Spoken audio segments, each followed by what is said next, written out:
Olá! Olá a todos, todas, todes. A gente está aqui com mais um episódio do Museu em Suspensão. Esse projeto idealizado e desenvolvido pelo grupo de pesquisa Academia de Curadoria para o Museu da Inconfidência, com apoio do CNPq.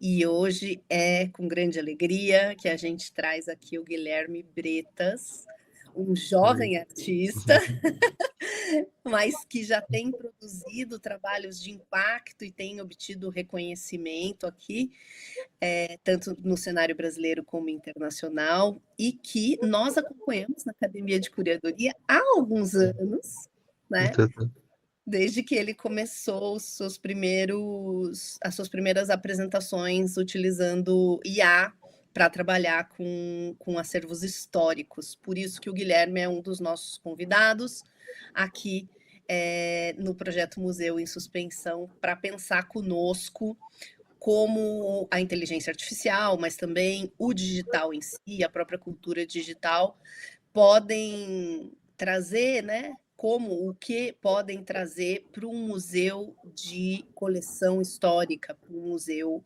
de coleção colonial. Hoje está comigo aqui, operando nos bastidores e também nas entrevistas, a Tânia Sulzbacher. Tudo bem, Tânia? Olá, tudo bem?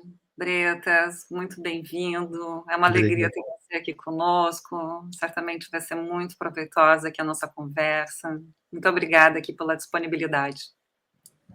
A gente vai fazer uma dinâmica assim bem tranquila, conversando, fazendo algumas perguntas para o Bretas e também esperando que ele apresente o que ele achar importante e necessário para que as pessoas possam conhecer melhor o trabalho dele. Eu vou ler uma mini bio que ele forneceu para a gente começar o nosso papo aqui.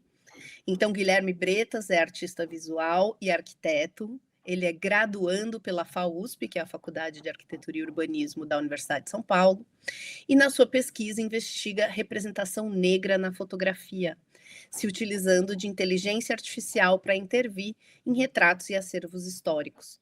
Em 2023, ele foi indicado para o Prêmio Pipa e atuou também como curador da exposição Tebas, Uma Pedra no Chão, no Museu Brasileiro da Escultura e Ecologia, o MUB, além de participar da obra Inteligência Ancestral, da Frente 3 de Fevereiro, que é um grupo, né, de ativistas artistas, na Bienal de Arte de São Paulo. Atualmente, Bretas produz obras que figuram em acervos importantes dentro e fora do país, como o Instituto Pipa, o Instituto Alemão IFA e o Sertão Negro, que é um grupo baseado em Goiânia. Bretas, seja muito bem-vindo. Estamos aqui muito ansiosas para poder te fazer muitas perguntas. Uhum.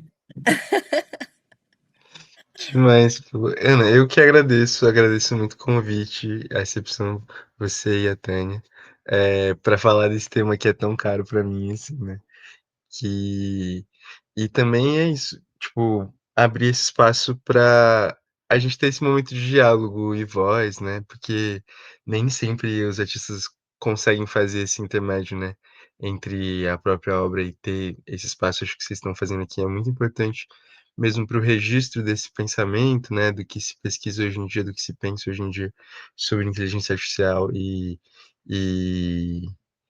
e artes visuais, né, até porque a gente talvez fale disso mais pra frente, né, mas tenho a impressão que é difícil de rastrear como esse pensamento vai se dando, assim, né, por isso, eh, projetos como esse são tão valiosos, assim.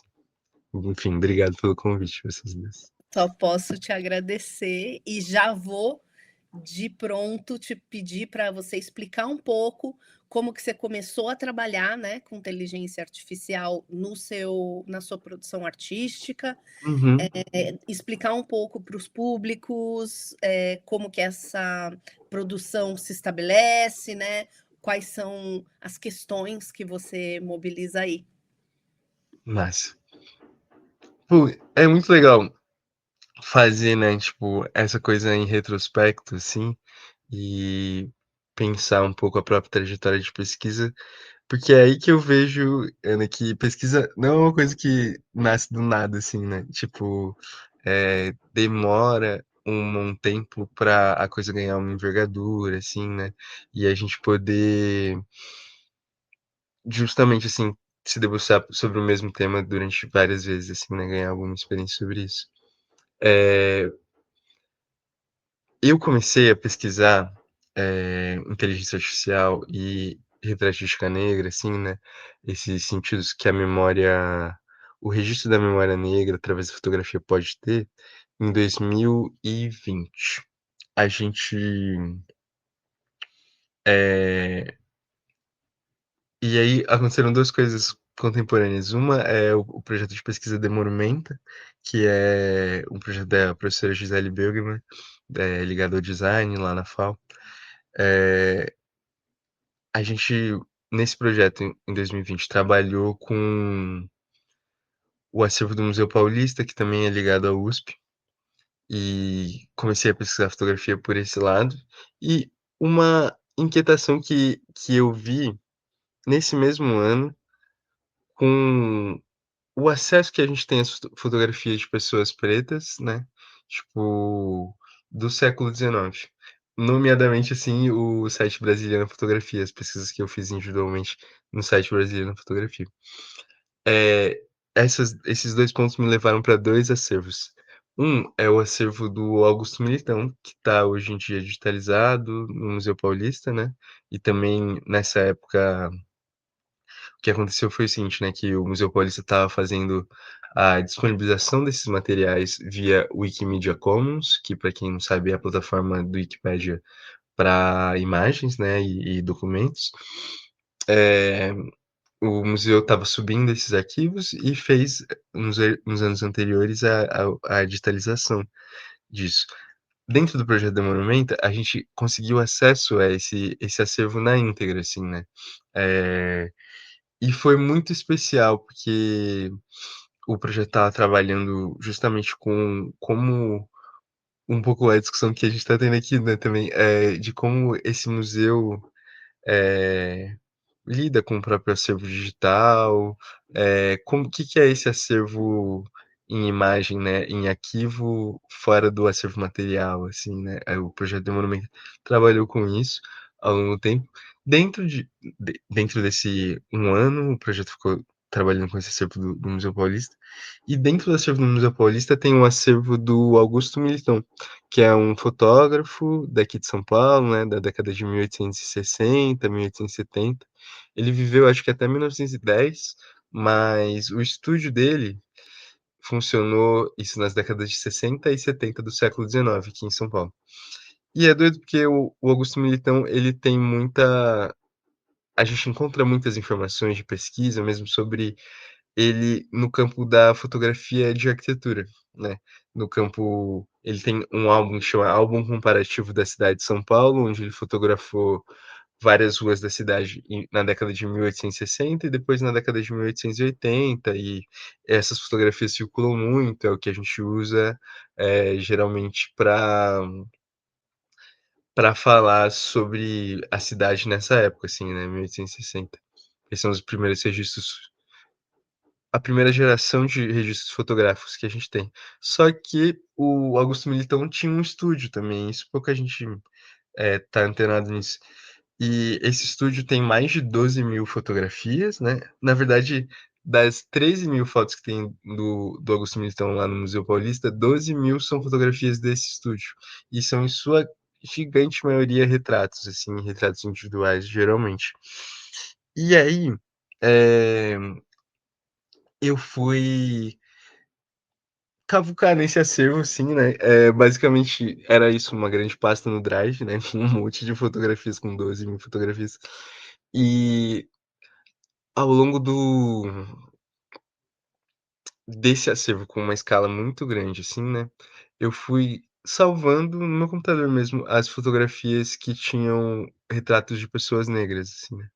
E aí quando chegou numas 15, 20 fotos, assim, eu saquei que poderia ter, tipo, pensando que o acervo todo são 12.000, E eu tinha não visto tudo isso, mas visto algumas centenas disso e achado essas fotos já. Conversando com a Gisele, a gente entendeu que talvez tivessem mais fotos no acervo e que seria muito interessante mapear esse acervo como um todo, assim. Junto disso, o outra pessoa do projeto, que é a Ana, ela era estagiária do Museu Paulista, e aí conseguiu acesso a as o sistema de tagueamento do museu, que é basicamente um monte de hashtag, né, para cada obra tem uma hashtag. Ana Paula, hum, tipo, disse pra gente que existia esse tagueamento pra pessoa negra dentro do acervo, e basicamente o que a gente fez foi cruzar esse tagueamento, eh, de pessoa negra com as fotografias do Augusto Militão. E isso deu um resultado de 372 fotos, que, nessa época já era a maior reunião, assim, de retratos de pessoas negras que a gente tem em São Paulo, nessa época, né, em 1860. Aí eu fiz um trabalho, assim, de catar milho nessas 12.000 fotos, e achei mais 50 fotografias, que dá no total um acervo de 421, que é o primeiro acervo que eu cataloguei, assim, né, tipo, organizei pra a partir da temática de raça, assim, né. Então, hoje é isso, o maior acervo que a gente tem em São Paulo nesse período, e ele traz várias chaves históricas, assim, depois que a gente realiza na imagem, né, tipo, a existência de uma pessoa enquanto memória, aí a gente tem que parar para mover todo mundo, assim, né, no sentido de como a gente imagina esse século XIX na cidade de São Paulo, então onde essas pessoas moravam, eh, elas configuravam uma classe específica de pessoas. Para deixar mais claro, essas fotografias são, em sua imensa maioria, fotografias civis, assim, né, então as pessoas, iam no estúdio do Augusto Militão e se retratavam, né, e aí isso também, faz a gente repensar algumas concepções dessa historiografia da fotografia, né, em relação à raça. Então, pessoas negras no Brasil tiveram acesso à fotografia já em 1860. Se as pessoas têm acesso à fotografia, quer dizer que elas têm acesso a um rol de outras coisas, né, que são uma vestimenta adequada, uma retratação, eh, de dignidade, assim, né. E enfim, esse acervo foi um ponto que me ocorreu em 2020. Também, falando do Brasiliana Fotografia que eu estava falando lá, esse grande site, né, de acesso a ao arquivo do IMS, né, de fotografia, e dentro disso tinha o acervo do Alberto Henschel, que é um fotógrafo da mesma geração, ali, eles 2, tanto o Augusto Militão quanto o Alberto Henschel estão tirando fotos ali na década de 60, 70. Lá particularmente tinha um acervo que estava no Leibniz Institute for Landverkunde, que é tipo um instituto de geografia na Alemanha, em Leipzig. Eles digitalizaram o acervo do Alberto Henschel de fotografias de pessoas negras do Brasil, que está lá desde o século XIX na Alemanha. E tive acesso a essas fotos, e essas fotos são fotografias etnográficas, né. Então tem realmente, assim, outro caráter em relação ao acervo do Augusto Militão.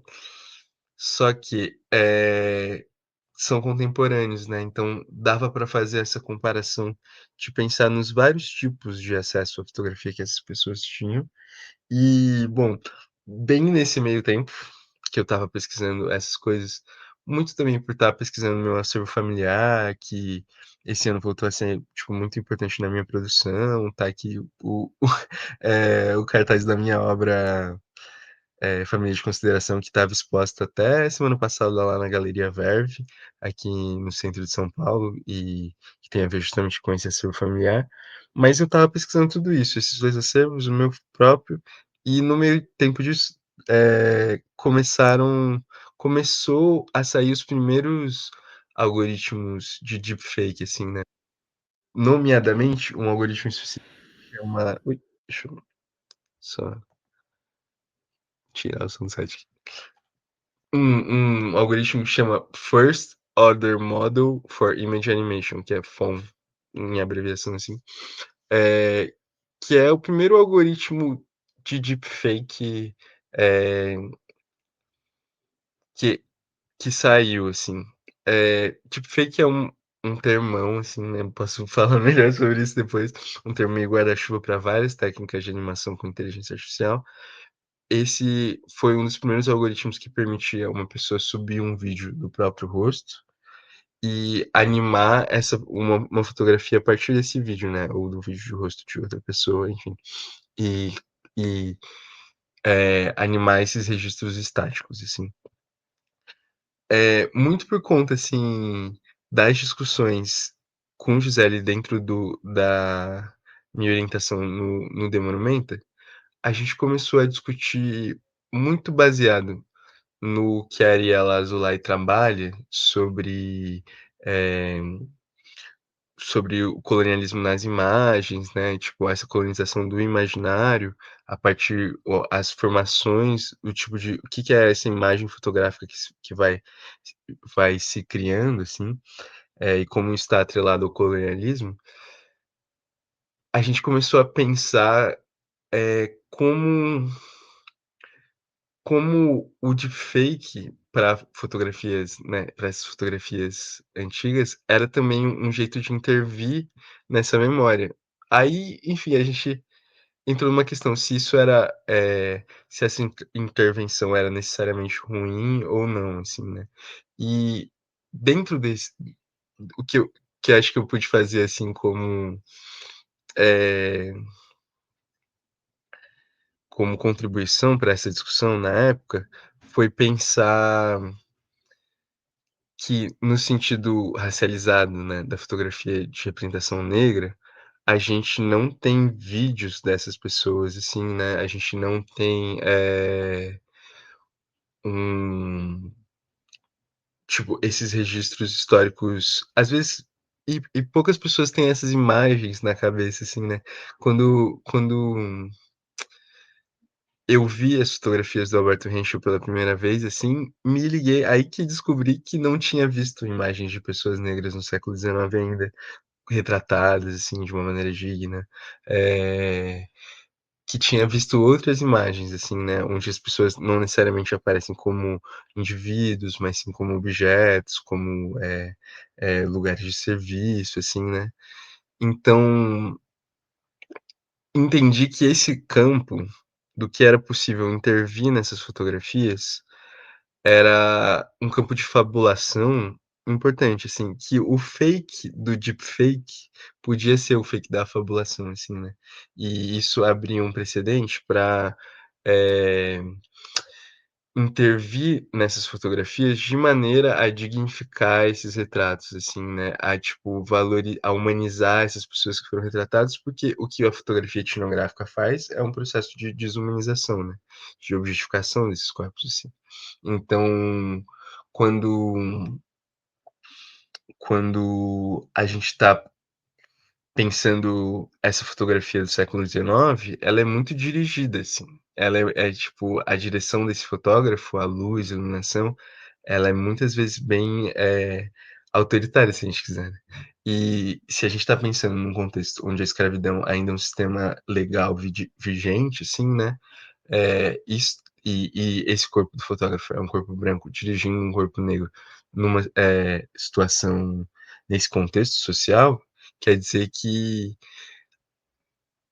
você animar a fotografia, mesmo que uma animação sutil, como era possível naquela época, que é mexer os olhos, que é virar o rosto, que é tudo isso já é uma maneira de desobedecer o fotógrafo, assim, né, e também de valorizar a humanidade dessas pessoas, porque e aí tem uma coisa que eu acho que é até talvez meio geracional, assim, digo geracional como um todo, contemporâneo, assim, que é a gente tem uma relação muito mais presente, né, com vídeos do que com fotografias. Parece que o vídeo é a capacidade de presentificar aquela pessoa, no sentido de tomar a ciência que essa pessoa existiu, né, que ela piscava o olho, que ela vivi, assim, de fato.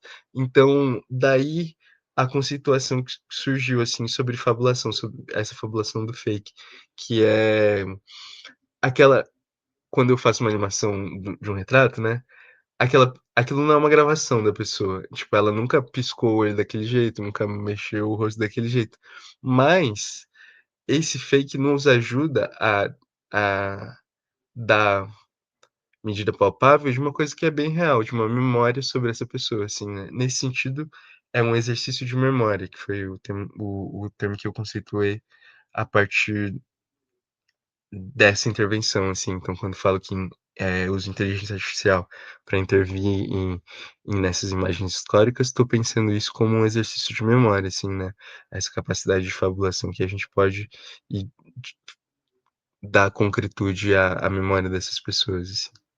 E, bom, o exemplo sobre isso, esses a relação com esses 2 acervos, ela acho que é bem seminal para mim, para conceituar essas coisas. Depois muito interessante, porque eu tive a oportunidade de ir para a Alemanha para visitar essas fotos do Alberto Henschel, que eu só tinha visto no site brasileiro de fotografia, a visitar as fotos palpáveis, assim, né, eh e aí também consegui pesquisar mais o acervo desse do Augusto Militão, a gente publicou essa pesquisa no site do Demorumenta também. E todo um caminho recente, né, talvez dos últimos 2 3 anos, que minha pesquisa artística tem ido pra digitalização de documentação primária, né, de fotografia. Então, no começo desse ano, vou fechar, assim, só com essa coisa mais contemporânea pra pra responder a pergunta, mas no começo desse ano eu fiz uma instalação lá no Sesc Belenzinho, né, a curadoria do Sesc me chamou pra fazer uma instalação no galpão, que é uma das salas dele, a mesma sala pra quem foi, assim, né, no na que ficou exposta a a exposição qual era o nome da exposição agora? Eh Não é dos Brasis que você está lembrando.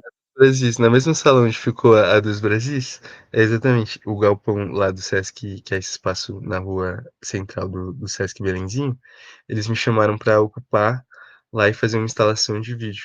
E aí eu lembrei uma coisa só pra conectar isso do meu acervo familiar, assim, também, que meu avô, na fábrica o Sesc Belenzinho era uma fábrica, como o Sesc Pompeia já foi também, né, e meu avô trabalhou lá durante décadas, assim, como segurança. E e aí, juntando uma coisa com a outra, assim, eu fui procurar justamente os registros de operários negros desse Sesc, assim, né, tipo, dessa fábrica. Acabei não encontrando dessa fábrica especificamente, mas o trabalho se desenvolveu para essa obra que chama 3x4, Memória do Trabalho Negro, que pesquisa o operariado negro, eh, no Brasil, a partir dos registros de fun do fu desse funcionalismo, assim, né, dos registros de funcionário, dos assentos desses funcionários, das fichas de catalogação, e a obra é justamente o passo que eu dei nesse ano, assim, né, de divulgar a minha pesquisa pública pela primeira vez sobre o século XX, assim, né, que antes eu estava circunscrito ali no século XIX. Então, agora eu tenho pesquisado muito esses registros de 3x4. Aí, só pra fechar mesmo, que é, por que que a pesquisa não nasce de um dia para o outro, assim, né? Porque eu demora para fazer todas essas conexões, assim, mas de alguma maneira eu tô com a mesma metodologia, né, pesquisando acervos em grande escala, eh, partindo do recorte de raça para entender o que a gente tem nesses acervos de grande escala, de pessoas pretas, de pessoas racializadas como negras. Eh, de novo, estou pesquisando fotografia, uma fotografia que não é etnográfica mais, mas também é uma fotografia de controle, que é essa fotografia do 3x4, que é quando se massifique o acesso à fotografia no Brasil, porque a a carteira de trabalho, né, vai obrigar com que todas as pessoas tenham retratos de si mesmo. Então estou pensando no acesso dessa população negra à fotografia, coisa que eu estava pensando lá no século XIX antes, mas estou pensando agora também, no século XX. Enfim, todas essas amarrações que não é possível fazer assim, né, tipo, do nada, assim. Então estou bem orgulhoso com esse processo de como a pesquisa começou, para como ela tem caminhado.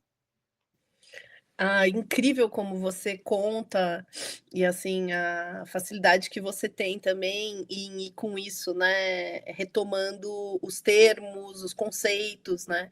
Fica Uhum. muito mais fácil de todo mundo entender como construir, como que você construiu esse pensamento e claro, né, como que isso tem então, ao mesmo tempo, uma saída nas artes visuais, né. Sim. Uhum. Porque também não é que tudo é planejado antes e depois é feito, né, é Sim, tudo feito junto, mas aí você para pensar e organizar esses conteúdos e explica para nós, né, inclusive conteúdos bastante, assim, científicos, né, e isso facilita muito para as pessoas, entenderem. Eu tenho várias perguntas para te fazer, a gente podia sim. passar muitas horas aqui, mas, conversando nos bastidores, a Tânia também já tinha estabelecido algumas perguntas importantes, e aí a Uhum. gente vai pedir para vou passar a palavra para a Tânia e também pedir para você mostrar alguns dos seus trabalhos que você acha importante mostrar aqui. Perfeito. Bretas, muito bacana a poética do seu trabalho, é incrível, né? E a gente vai, à medida que você fala e vai desenvolvendo, você vai mostrando ali, né, dessa convergência entre a poética e o domínio técnico, enfim, né? Porque para Uhum. transformar a sua fabulação através do deepfake, você teve que construir o dataset das imagens, né? E tudo é um trabalho processual grande, assim, né? Que Total. envolve muitas frentes, enfim. E pensando sobre isso, a minha pergunta, essencialmente, ela é se você vê a IA como uma ferramenta de descentralização, o que isso quer dizer, assim? Ou como mais uma camada de poder tecnológico. Eu explico. Uhum. A gente poderia refletir que a inteligência artificial permitiria que mais pessoas, né, sem formação técnica ou sem acesso a grandes instituições, criassem, pesquisassem, ou produzissem conhecimento, né? E nesse sentido ela descentralizaria então o poder criativo, intelectual, por assim dizer, né? Uhum. Deslocando esse conhecimento então, esse poder criativo para fora das instituições ou das universidades, enfim, abrindo espaço talvez para outras vozes, né? Periféricas, artistas independentes, enfim, os saberes que a gente denomina aqui como hegemônicos, né? Uhum. E a gente vê isso acontecendo, artistas usando modelos open source, né? Denominados open Sim. source, e ao invés de depender de software proprietário, enfim, ou comunidades, eu digo aqui, grupos de interesse criando seus modelos, seus datasets, né? Sim. Para representar experiências próprias ou identificadas, enfim, né? E, por outro lado, a IA também tem esse poder de reforçar as estruturas de controle e exclusão que já existem, Sim. né? Afinal, assim, grande parte das tecnologias é controlada por corporações gigantes, né? A Daí gente esse sabe. Open, Google, Meta, por aí, que definem o que pode ser feito, quem pode acessar, quais são os dados usados, enfim, né? Tudo. Isso significa que mesmo que pareça uma ferramenta aberta, ela pode estar reproduzindo essas desigualdades, esses vieses, essas dependências técnicas, né? Os artistas e os pesquisadores talvez ainda mais sujeitos à lógica de plataformas, à plataformização, né, que nós dizemos aqui, e a Uhum. infraestrutura que já é concentrada, né? Em outras Super. palavras, então, a IA ela pode parecer libertadora, Uhum. mas às vezes ela amplia, quem sabe, o poder de quem já tinha poder, né? Sim. Criando uma nova camada invisível, né? Que alguns chamam de o poder do algoritmo. O que você pensa disso? Dá para Nossa, Dani, decolonizar a IA? é uma grande pergunta, assim, né? Acho que também é isso. Essas coisas têm todas têm uma história, assim, né, tipo, a IA tem uma história, a internet tem uma história. Digo isso porque acho que essas perguntas entram justamente dentro do campo que a gente debatia aqui no antes de começar um pouco, que é o o o campo das humanidades digitais, né, ou das digitalidades, assim, que é um campo de estudo como são as humanidades puras, como são, eh eh os campos das exatas, enfim, esse dentro é justamente dentro desse rol de perguntas que é como a sociedade interage com a inteligência artificial, que acho que estão essas coisas que você me perguntou. Eh, Acho que tem muitas coisas aí. Primeiro, eu gostaria de começar pensando com vocês um pouco o que é essa inteligência artificial, assim, né? Porque a gente muitas vezes discute, né, tipo, os impactos dela, sem conseguir chegar numa concentração do que seria essa inteligência artificial que a gente está falando. E aí a melhor explicação que eu já ouvi sobre isso, ouvi enquanto fazia justamente essa residência que falei lá na Alemanha, e essa explicação veio de um dos residentes, que é Noam. Noam fez um projeto sobre se é possível euanizing, né, tipo, se é possível sindicalizar a inteligência artificial, assim, um projeto super interessante, com uma análise super, metodológica, científica, marxista sobre isso, assim. Noam falava que a inteligência artificial é menos um sujeito, né, porque a gente, dá esses ares, né, parece que a inteligência artificial é um robô, assim, né, que fica lá, assim, tá ligado, por trás de tudo, ou aqui é o ChatGPT e tal, você fica lá de trás de tudo, mas não traz um conceito muito preciso, assim, sobre inteligência artificial, que é a inteligência artificial é mais um ecossistema de várias coisas que incluem pesquisa acadêmica, pesquisa privada, que incluem, gente que está nos fóruns lá, tipo, desenvolvendo a coisa porque gosta, que inclui também softwares open source, que inclui tudo isso formou o contexto, esse ecossistema de que a gente chama de inteligência artificial hoje, assim, né. Se olhar dentro do campo da matemática, a inteligência artificial é um tipo de análise de computação, assim, né, de de análise de dados, assim, né. Eu costumo falar que a inteligência artificial por si só, na matemática da coisa, não é muito diferente de uma planilha, né, assim, sabe. E da capacidade que uma planilha tem de organizar a nossa vida, assim, né, organizar dados para um fim específico. E aí cabe a gente se perguntar, assim, já usaram planilhas para coisas horríveis e para coisas ótimas, assim, sabe. Acho que tem esse ponto, assim, sobre como a gente computa esses dados e como esses dados vêm, assim, também, né. Acho que é importante ressaltar que dentro desse ecossistema de vários tipos de pesquisa e vários tipos de produção que findam em algoritmos usáveis, que vão ser usados tanto dentro de computadores, como no meu laptop, quanto dentro de data centers gigantes do TikTok, ou sei lá, qualquer coisa. Tem esse contexto maior, assim, que é o capitalismo de dados, assim, que vem se desenvolvendo como capitalismo de dados, assim. Então, não é à toa que um sistema de de interpolação de dados, né, de processamento de dados, tenha ganhado tanta importância no debate e na nossa vida recentemente, é porque realmente hoje se produz mais dados, né, tipo, dentro dos sentidos da plataformização, dos sentidos da usabilidade do celular. Isso então, eu acho que a inteligência artificial ganha esse destaque contemporâneo muito por conta disso, assim, né, porque os dados são importantes, a gente vive num contexto onde dados são dinheiro, dados são poder, dados são e aí essa coisa das big techs, todas essas paradas, assim. Que então, Isso, assim, queria primeiro pensar um pouco com vocês, assim, né, que é essa inteligência artificial?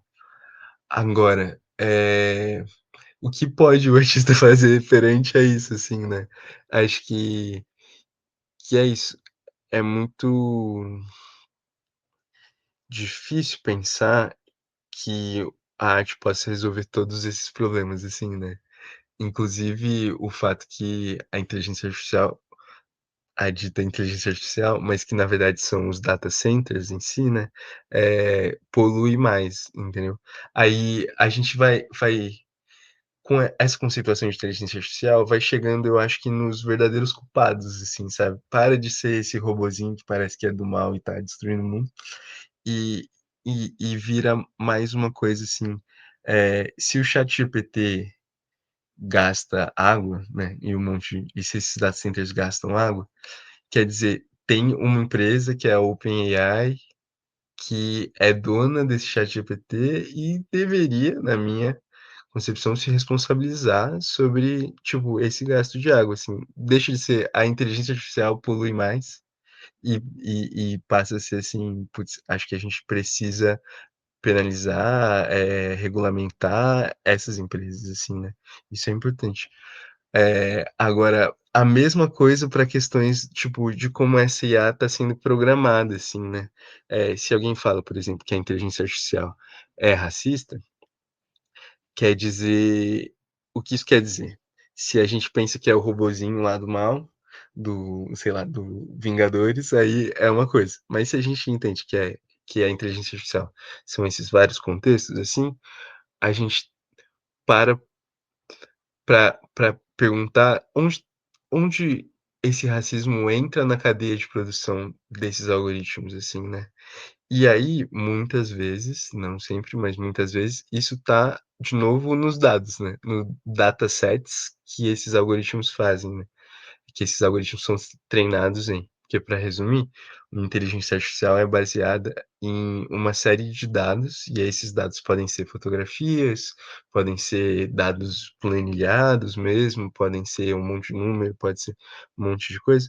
Eh então, quando a gente fala que você joga num desses tipos de inteligência artificial, que você coloca lá o prompt de comando e pede lá: "Ah, uma pessoa feliz e isso e rica, isso, aquilo", ou sei lá o quê, e aí isso dá sempre uma pessoa loira, de olho azul, e aí quando você pergunta uma pessoa pobre e tal, tipo, toda fodida, isso dá uma pessoa de racializado, assim, né, quer dizer que o racismo tá em quem definiu esses dados, quem programou essa coisa que uma pessoa rica ia ser sempre loira de olho azul, que uma pessoa pobre ia ser sempre uma pessoa racializada.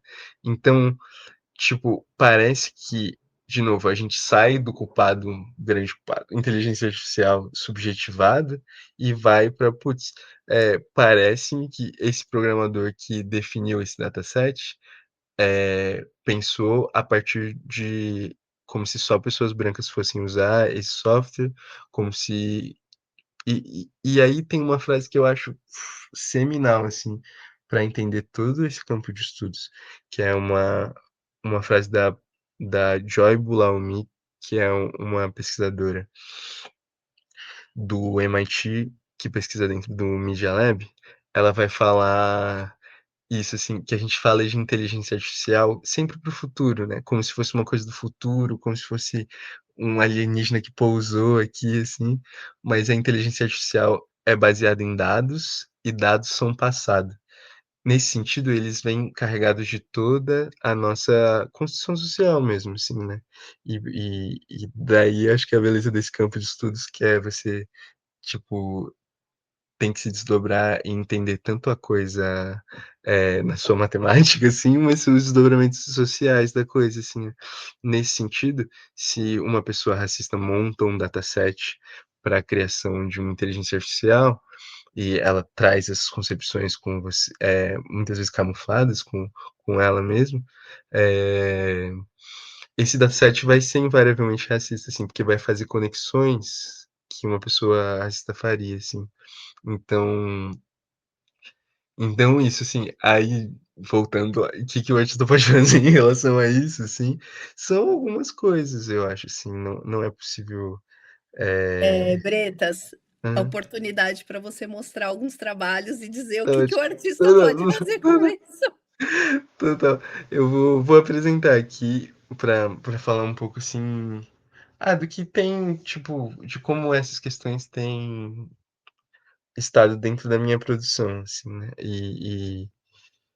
pensando nesse contexto. Eu vou compartilhar a tela com vocês.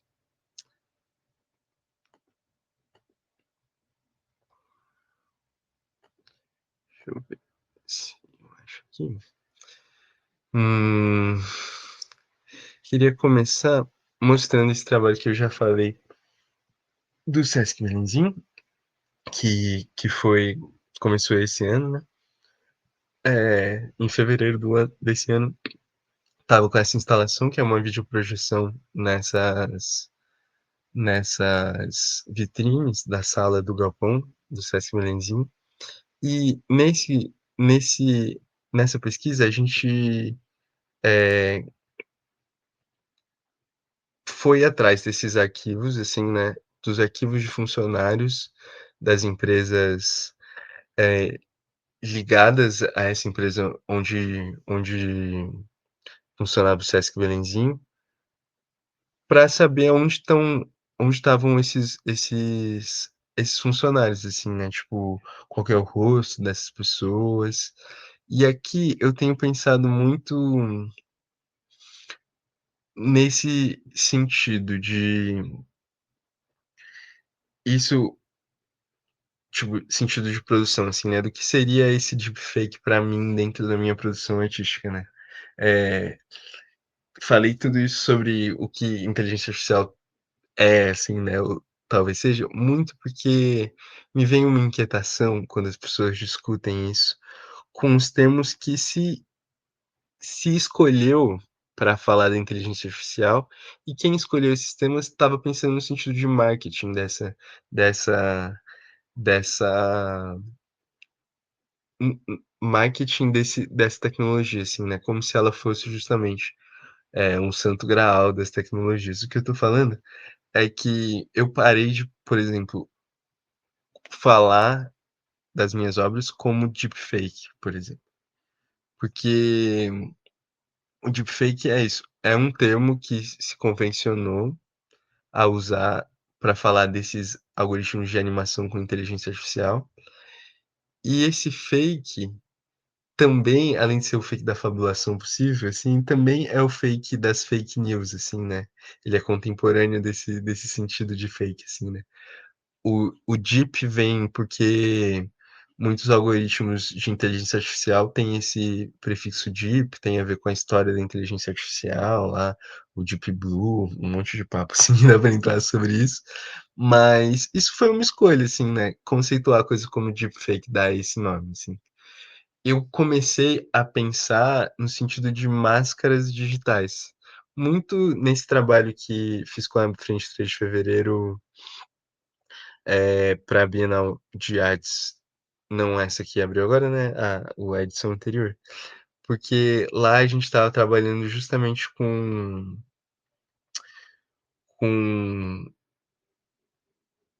a recriação de uma personagem que é a fundadora desse coletivo da Frente 3 de Fevereiro, que é a Maurinete Lima. O coletivo que também inclui a família da Maurinete, me me chamou para fazer essa recriação da Maurinete, usando a inteligência artificial. E daí a gente começou a pensar isso não nos termos de porque quando fala de o deepfake da pessoa, muitas vezes a gente usa, o sentido de clone, né, da pessoa. "Ah, isso é um clone do Tupac", lá, eu lembro que saiu uma notícia há uns anos atrás. "Ah, isso reviveram sei lá quem", nesse sentido, assim, né, de dar a vida de novo. Só que pra mim, isso era mais um termo mercadológico, assim, né. Dentro da minha produção, dentro das artes, contemporâneos, assim, eu não sou um cientista de dados, né? O cientista de dados pode chamar o negócio de deepfake, pode chamar a coisa de inteligência artificial, sei lá, pode fazer esses nomes que se convencionam dentro da ciência de dados. Mas eu sou um artista, então posso escolher renomear a coisa para máscara digital, que foi o conceito que eu repensei, assim, a partir disso. Tem um artigo meu sobre isso que saiu pela numa publicação digital do Espaço de Tecnologias e Artes do Sesc São Paulo. É uma organização de vários textos da Larissa Macedo, aí dá para dar uma aprofundada maior nisso, mas basicamente comecei a chamar os deepfakes de máscara digital, porque sinto que é mais dentro do meu processo artístico, muito mais eu vestindo esses retratos, né, a partir dessa tecnologia, e aí performando o que eu entendo como uma performance desses rostos, assim, dessas pessoas, do que eu clonando essas pessoas, do que eu, tipo, revivendo essas pessoas, né, trazendo de volta à vida, que é umas coisas que a gente ouve nas manchetes, assim, né, sobre deepfake, sobre... Então, e esse também, e por que revisitar o nome para repensar o conceito?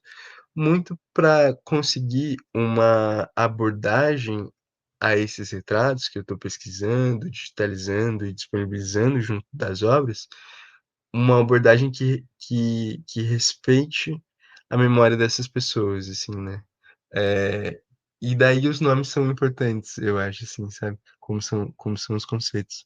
Para falar um pouco então, para responder a pergunta, o que o artista pode fazer em relação a isso? Acho que é isso, pensar conceitos que às vezes parecem dados, assim, né, nomes das coisas, os sentidos das coisas, eh e para mim, o que eu sinto que é mesmo, o maior a maior contrapartida dessa pesquisa é poder disponibilizar os dados sobre essas pessoas, porque eu fui, como estava falando, fui chamado para esse trabalho e comecei a conceituar muito na esperança de achar os registros do meu avô nessa fábrica, assim, né. Mas nesse projeto a gente digitalizou, não consegui achar os registros do meu avô, mas nesse projeto a gente digitalizou, catalogou, eh, e disponibilizou mais de 300, acho que 280 documentos sobre esses funcionários de outras fábricas de que estavam dentro dos acervos que a gente pesquisou, assim. Então, seria muito lindo para mim se através do meu trabalho, né, alguém pudesse achar as fotografias dos próprios avós, assim, da avó, do avô, assim, né. Eh Porque acho que é isso, assim, a contrapartida que eu acho que o trabalho de arte tem que ter, assim, nesses sentidos, eh, muito do meu pensamento sobre a inteligência artificial, sobre a pesquisa, o sentido tá baseado no conceito de memória, assim, né. E para mim, no começo, quando estava falando do começo da pesquisa, era suficiente animar os retratos, né, e nesse sentido, como tu falou, Tânia, da caixa preta, né, da inteligência artificial, da caixa preta poética, assim, eh, falar que isso era produção de memória, assim. Naquela época fazia sentido parar aí, mas minha pesquisa tem se desenvolvido nesse sentido de metodologia para entender que produção de memória não tá só na poesis, assim, da coisa, né, não é só uma metáfora, mas produção de memória é uma coisa que é que a gente precisa fazer, assim, né, e é tipo, que devia ser até política pública. Daí a necessidade de, junto da obra, disponibilizar os acervos e a pesquisa que a gente fez, digitalizar essas imagens e deixá-las disponíveis, assim, né.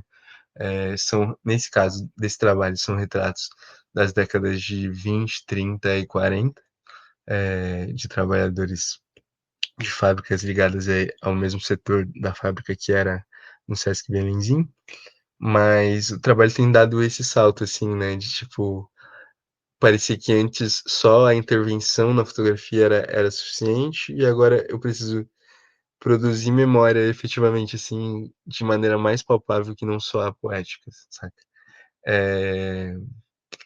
Então, não sei se responde a sua pergunta, Tânia, mas acho que é essas.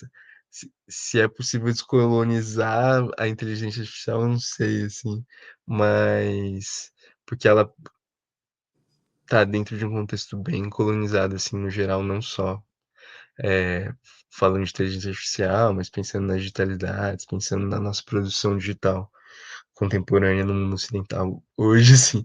Mas acho que o artista pode fazer provocações,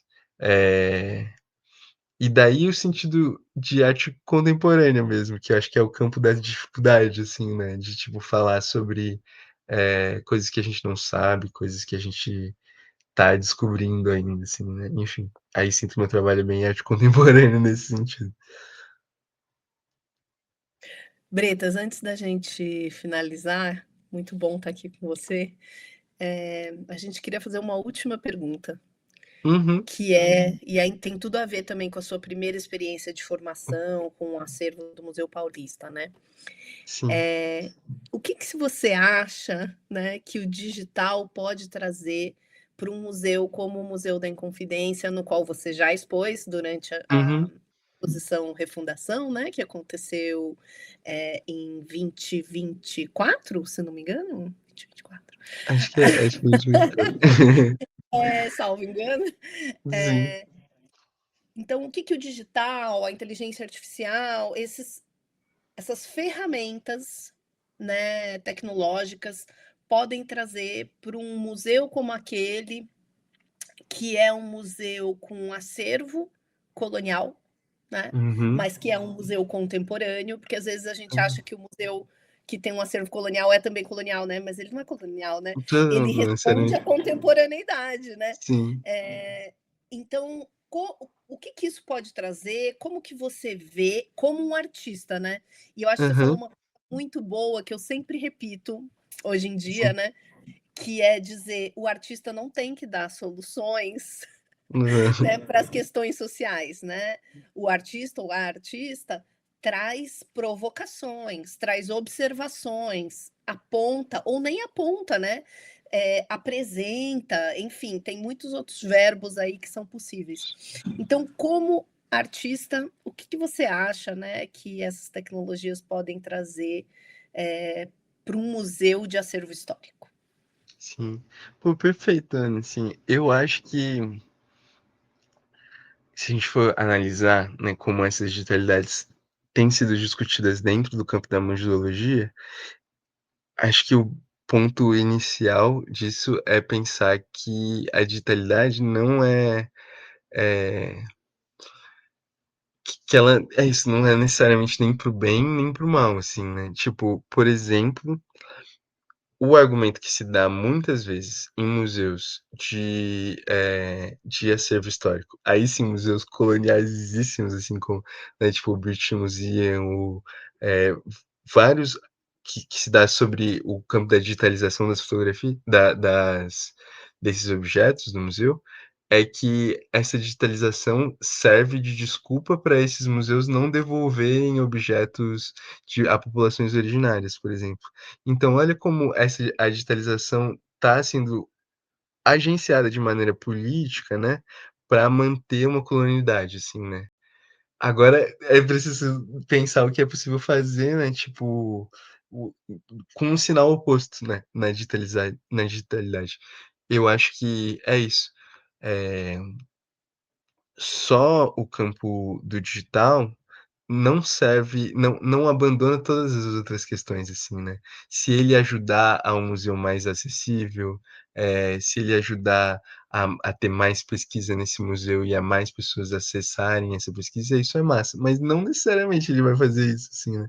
Acho que é muito de como essa digitalidade é pensada em termos humanos, assim, né. Então todas as discussões que a gente teve dentro do campo da museologia, nas últimas décadas, assim, sabe, ainda valem. Acho que é isso é importante também, porque às vezes parece justamente que a inteligência artificial é essa coisa que muito se fala, né, de, tipo, que muda o mundo, que bagunça tudo, mas acho que ainda tem muitos valores, né, nas discussões que a gente teve antes disso, assim, antes dela aparecer aí na chamada, né, do jornal. É, então, não sei te dizer assim, tipo, exatamente o que é possível fazer pontualmente, sabe, tipo, no museu, para para contribuição dessas coisas que são valores nossos, assim, mas sei que é isso, que a digitalidade, tipo, só digitalizar as obras e disponibilizá-las não dá pé, assim, sabe? Só o digital não dá pé. Eu acho que isso é o meu maior salve, assim, sobre isso, né? Que as coisas acontecem num campo comum, assim, no mesmo mundo, que além de se pensar na digitalização do museu, assim, na intervenção via digital, tem que se pensar como isso é feito, assim, né? Tipo, com que valores isso é produzido, pensado, porque acessibilidade tem a ver com isso, assim, nesse trabalho que eu mostrei agora, a gente ficou pensando um tempão como disponibilizar o acervo da maneira que facilitasse uma pesquisa genealógica, assim, né? Ou uma pessoa vê lá o nome do parente e fala, caralho, é tipo o nome do meu antepassado, assim, né? E montar esse acesso, essa experiência de usuário, né, que é o UX, UI, assim, que a gente pensa, é também político, né? É também muito vai mudar as acessibilidades. Então, é isso, independente de qualquer coisa, essa digitalidade ou a digitalização de um museu de acervo histórico, colonial, precisa ser pensada com os valores anticoloniais, assim, né? Acho que isso é o mais importante, né? E assim a gente fecha com chave de ouro, né? Essa entrevista com o Guilherme Bretas. Bretas, sempre, sempre, sempre um prazer, uma alegria estar com você, seja presencial ou digitalmente. Que bom Obrigado, poder Ana. ver os trabalhos mais recentes. Para quem não conhece ou não conhece os trabalhos recentes do Bretas, por favor, dê uma olhada aí no que ele anda fazendo e mostrando. Eu só posso te agradecer por estar aqui conosco e disponibilizar o seu tempo e a sua inteligência para debater esse assunto tão importante para os museus hoje, né? Eu que agradeço, Ana. Obrigado mesmo. Obrigada, Bretas, por compartilhar conosco aqui. Ótimo, muito, muito bom. A gente poderia seguir conversando muito. Tem Muito papo obrigada. até, né? Muito, muito obrigado, gente, mesmo pela escuta, pela abertura. De novo, muito importante estar aqui, muito feliz de estar contribuindo nesse projeto com vocês também. Então, em breve, a gente vai postar essa entrevista e também vários dos trabalhos do Bretas no Instagram, tanto do Museu da Inconfidência como na Academia de Curadoria, para que sejam mais conhecidos, para que a gente possa também ver melhor o que ele faz aí no dia a dia como artista. Muito obrigada e espero que a gente se reencontre em breve. Também, gente. Tchau, tchau.